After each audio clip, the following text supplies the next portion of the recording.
Turtles lost their main boss monster, Construct. Without Construct, they are very limited on their plays, and the fusions, there's no equivalent to Construct, basically. I'm sorry, this is a pre-recorded video, so anytime it shuts off. Javi, it's turning fast! How are we looking? Wizard, talk to me! We lost your radar, Javi. You got eyes on the tornado?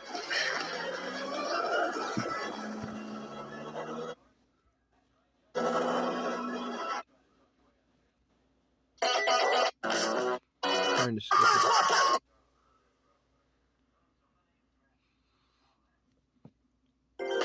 But what did survive? Let's start off with some of the structure deck. We have Masters of Pendulum. We have the Pendulum Magicians. Pendulum Magicians gave us the generic scale 8, which of Dragon Pit Magician, and give us a lot of consistency too, with like Pendulum Call giving you the double search, basically filling up your skills really quickly, Wisdom Eye filling up your extra deck very, very quickly, and this made it viable to play level 7 monsters that normally were not playable back in the day, like Msttv, Apex Avian, for instance. That card shot up in price like crazy because it had the ability to negate stuff like CDI, just by returning itself or any wind monster, Mist Valley monster, back to the hand.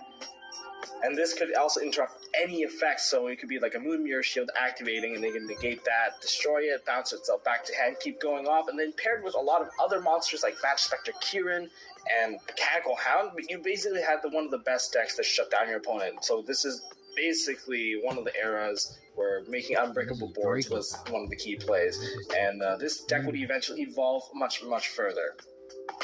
Next up, we have the first wave of Magic Spectres coming back from 2015. This is one of the survivors as well. Magic Spectres definitely gained a lot of momentum. They were the first deck that had some overall protection of destruction and targeting for all their monsters. So that was a generic trait that they had and they shared. But the most popular monsters for this deck during this time of the year was only Bunbuku and the Fox, and we don't have the Toad yet, so we'll get into more of that stuff later, and Kieran. These are the main monsters, and they were splashed into Perform Age decks, and this is when Perform Age, I guess they weren't at their strongest at the time, but they were not bad. Combined with a Trick Clown, Damage Jugglers, all that good stuff, this is the deck to go to, and what happened was Ignister and Luster wasn't exactly very popular at the time. That's why they were so cheap in the beginning, and then they eventually spiked up like crazy. We know why they spiked up, and we'll get to that in a bit. The one deck that did live for, I would say, the longest in 2016, I guess a bit short of BA, but Cosmos. Cosmos was definitely one of the decks that were super strong. Probably because they had some of the most broken ships. They weren't broken, they were not exactly fair either, but they are very strong ships because they had one of the strongest recurring play, like from Cosmo Town, retrieving most of your banished stuff, so banishing was not an option.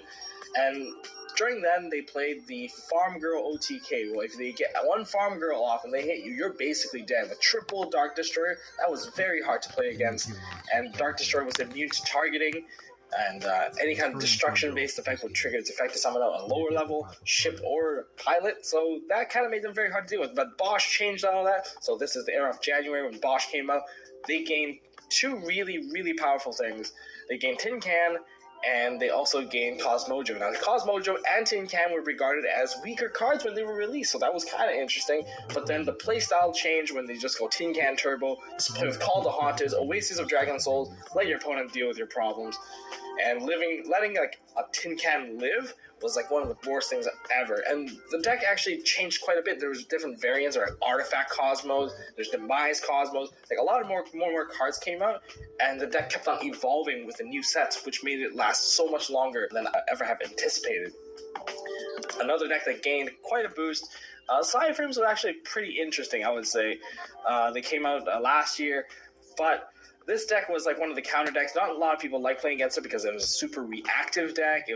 You can consider it as anti-meta, for instance, but Cyframe Lord Omega was definitely one of the craziest boss monsters that everyone wanted because, and although Cyframes definitely weren't the best at making Omega, they could definitely utilize like their strongest line of traps and that field spell that led you synchro.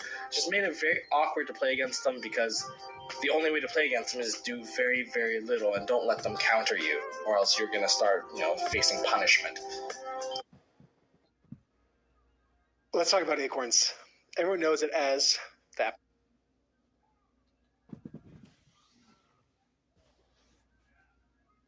One card combo. This card plus an instant fusion can easily guarantee over 10,000 damage.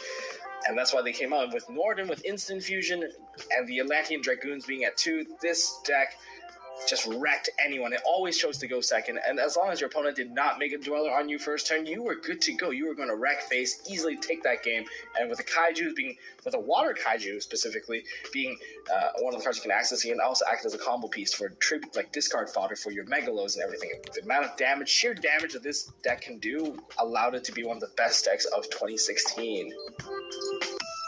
Okay, now 2016, we're talking about Bosch, it would not be proper if I did not talk about this deck, Pepe. Whatever you want to call it. Is it Perform Age Pendulums? Perform Age Performapals? They got better later. P-Pals? I have no idea. Like, many people came up with their own names because Lusters, they were the Pendulum series, everything just had Pendulums. Just call it Pepe.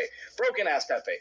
This is the one where you made the most broken boards and actually triggered Konami to make an emergency adjusted list for this particular deck. But at full power...